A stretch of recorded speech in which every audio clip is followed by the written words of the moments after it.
पूज्य भैया जी, वैसे तो हमने यही सुना है कि दो तरीके से ही नेगेटिविटी लगती है, कि या तो वो खुद ब खुद लग जाती है कहीं से निकल करके, चौराहे वगैरह से जब आप जा रहे हो तो, या फिर किसी के द्वारा क्रिया करके भेजी जाती है। तो इनमें से कौन सी ऐसी नेगेटिविटी होती है जो शरीर को या इंसान को सबसे ज्यादा ही प्रताड़ित या परेशान करती है?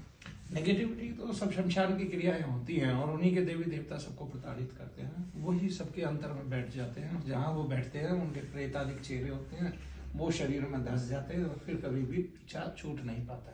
बस तांत्रिक को क्या करना होता है कि अपने उन मलिन देवताओं की तरंग को आप तक पहुंचाना पड़ता है, और वो बिना खाद्य खाए बिना भोजन लिए वो कभी जाते नहीं है। जैसे देवताओं का जो भोजन है, फूल है, पत्र है, जल है, जब ये अर्पण करते हैं आप, धूप है, दीप है, जब ये अर्पण करते हैं, पाद सेवन है, अर्चन है, पूजन है, जब ये उनको अर्पण करते हैं, जप आदिक है, तो जब आप उनको अर्पण करते हैं तभी वो जागते हैं, ऐसे सोए पड़े हुए हैं। तो इसी तरह प्रेतादिकों को भी और उन मलिन देवताओं को भी जो शमशान के निवासी हैं, जब हम छेड़ते हैं, जब हम पूछते हैं या उनका भोग उनको देते हैं, तब वे जागृत हो जाते हैं और जागृत होकर जो वो चाहते हैं वो काम कराते हैं। इस तरह से है ना, इसका प्रयोग भी किया जा सकता है पुत्री। तो ठीक है, कैसे प्रयोग करेंगे? तब आंखें बंद कीजिए, अभी पता चलेगा।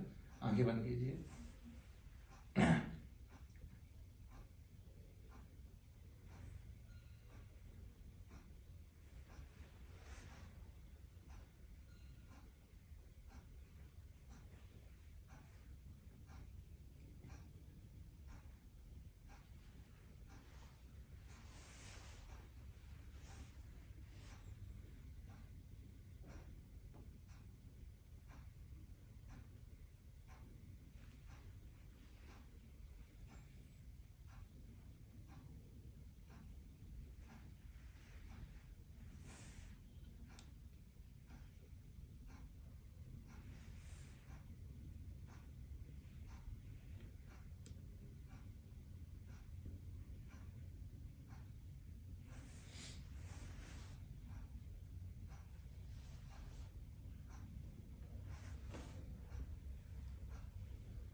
किसी भाव को रोकना नहीं है, बस चलने देना है।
अब ये बताइए क्या हो रहा है आपको?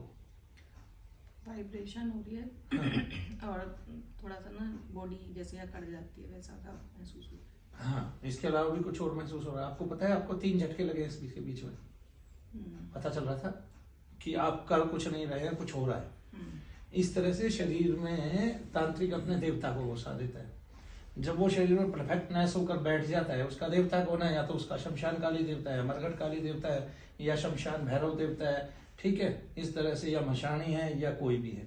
तो वो जो देवता है, जैसे हमारे जो देवता है, उन देवताओं के साथ तो देवता चलते हैं जी। उनके चेहरे भी जो है उनकी जो है वो दुर्गाओं के रूप है। मान लिया हम माता का स्वरूप मानते हैं लक्ष्मी का, तो उनके साथ सिद्धिदात्रियां चलती हैं और वो बहुत सारी उनकी चेहरियां चलती हैं।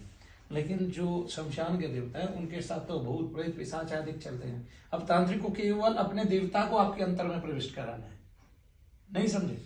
जैसे ही उसका देवता आपके अंतर में प्रविष्ट हुआ, जैसे मैंने अभी प्रविष्टि कराई, प्रविष्टि करते ही आपको 3 बार झटके लगे, ठीक है। और ऐसा भी हो सकता है आप जानबूझ के रोक रहे हो अपने आप को, आपके संकल्प ऐसे थे क्योंकि आप बातें पूछ रहे हैं, ठीक है। वरना तो इसी जब को मैंने जहां 2 घंटे बात किया तो आप आंखें खोल के जीभ निकाल के बाहर और नर्तन करने लगेंगे। तो वो जो अवस्था आती है वो तब आती है कि आप किसी को बार बार 1-2 घंटे अपना जप दे दो और उस जप के या भोग के माध्यम से आप जो है देवता को आपके अंतर किसी अन्य के अंतर स्थापित कर दो। तो किसी के भी अंतर ये क्रिया की जा सकती है। इसलिए पूरे भारतवर्ष में कोई ये ना कहे कि अगर भूत प्रेत होते हैं तो मुझे करके दिखाओ, क्योंकि चले जाएंगे जब आपके अंदर और उनको 2-4 साल रहते हुए हो जाएंगे, तब आप भी ऐसे ही नर्तन करते फिरेंगे। फिर ये कहने लायक ही नहीं रहेंगे मेरे अंदर भेज के दिखाओ, फिर केवल कष्ट सहेंगे और कुछ नहीं है, ठीक है ना। तो इसी तरह से मारण, मोहन, वशीकरण और इस प्रकार की विद्वेषण, उच्चाटन, इस प्रकार के 6 कर्म किए जाते हैं। इसमें भी बहुत सारे कर्म हैं, तो 10 कर्म तक कहते हैं लोग, लेकिन प्रत्येक समस्या के लिए एक कर्म है वो अलग से किया जा सकता है। किसी को ज्वर ही चढ़ाना है तो उसको ज्वर आ जाएगा, ठीक है। किसी का मारण ही करना है तो उसका मारण हो जाएगा। तो सब कर्म करने की एक गति है, उस गति को अगर हम रोजाना की क्रिया में कर रहे हैं तो वो गति परिपूर्ण हो जाती है। जैसे मैं रोजाना की क्रिया में संसार भर की भलाई के लिए कार्य करता हूँ तो संसार भर की भलाई होनी चाहिए, ठीक है ना। इस तरह से अभी 2 मिनट और लूंगा, आप मेरी आंखों में देखते रहे बस।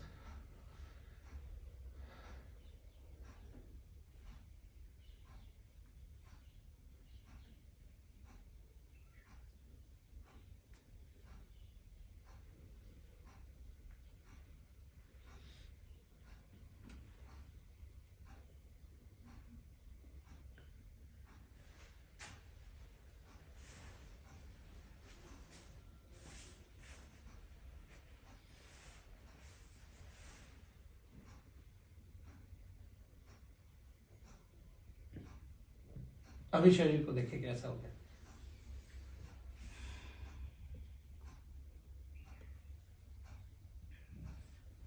थोड़ा सा हल्का हो गया, दर्द भार कष्ट कहीं नहीं है।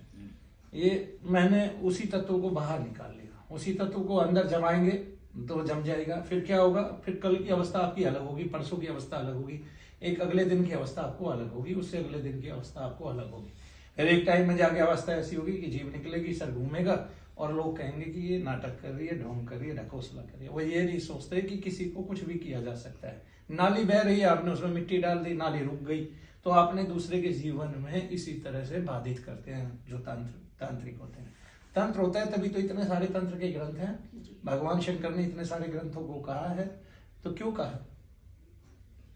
भगवान शंकर तो भगवान ही है ना।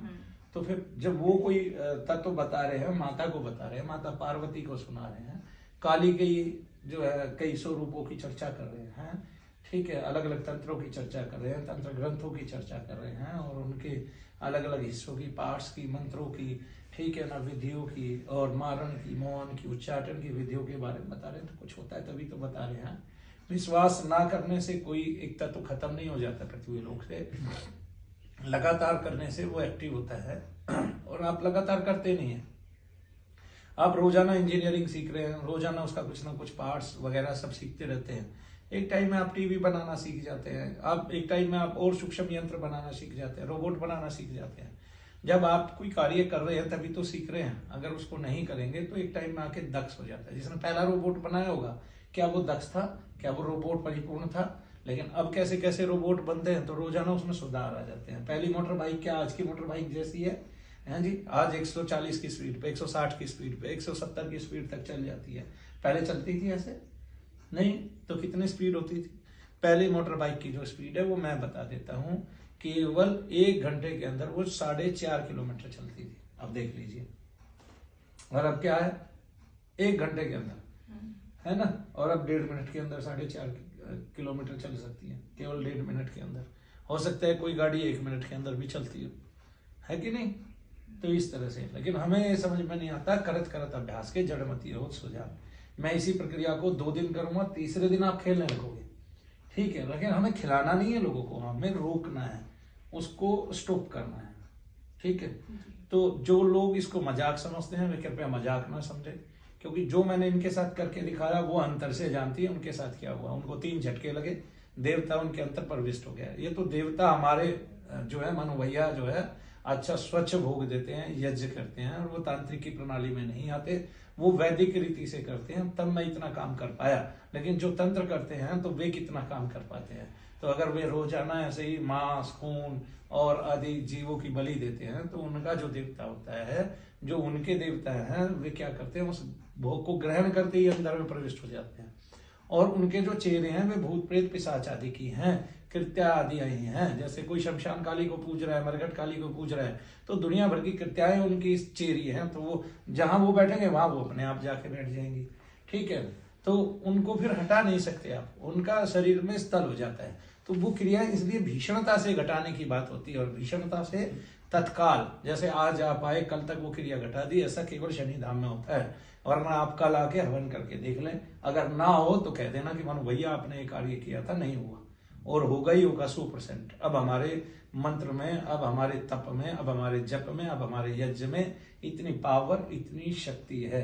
हम इसको ये नहीं कहते कि ये क्या कहते हैं, चमत्कार हो गया। चमत्कार नहीं हुआ, क्योंकि हम उसके सुजान हो गए। हम रोज के करने से उसमें उसकी नियति पा गए कि ऐसे होगा, ऐसे होगा। और जब जैसे हो रहा है रोज के करने से दक्ष हो गए।